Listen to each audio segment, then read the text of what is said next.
Richard Krentz, Bringing Light to the World.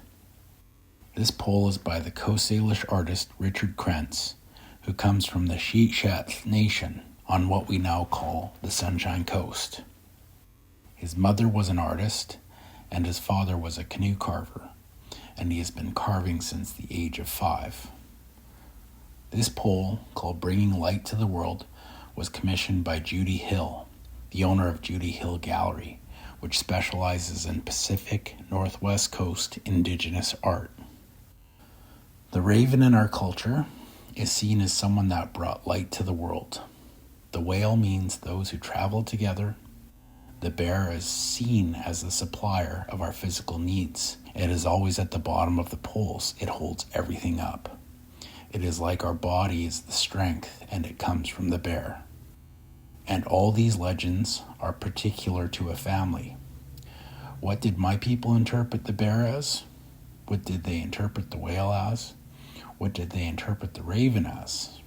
I use 11 legends and 11 different characters from our own family legends.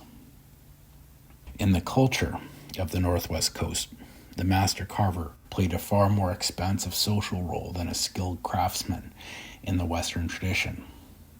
In an oral society without writing, totem poles were but the grandest art form used to vividly illustrate the stories that people shared with one another. Dances, masks, songs, and similar carved objects also filled the same role, and a master carver was often skilled in these crafts as well. When a patron commissioned a totem pole, it was to showcase his family's crests, notable episodes in his or his ancestors' lives, or stories of supernatural figures tied to his lineage. To bring these stories to life, the patron would carefully select a master carver to hire.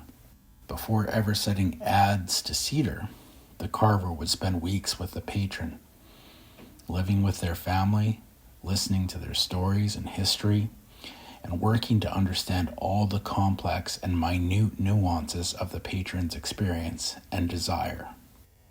Only then would the carver begin figuring out how to translate it all into carved form.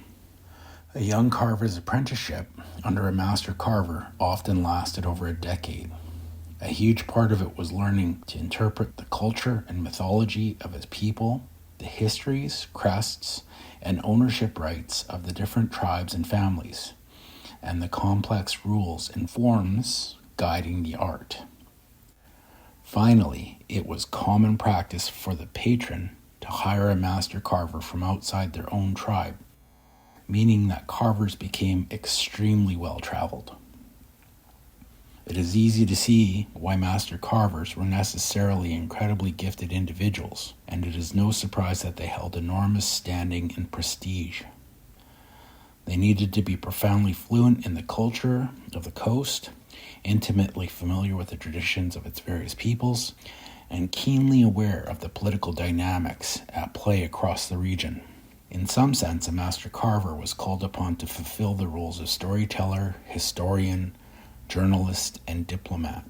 This was all before we even get to the enormous technical and artistic skill required to turn a towering trunk of red cedar into the kind of stunning masterpiece that we continue to marvel at today.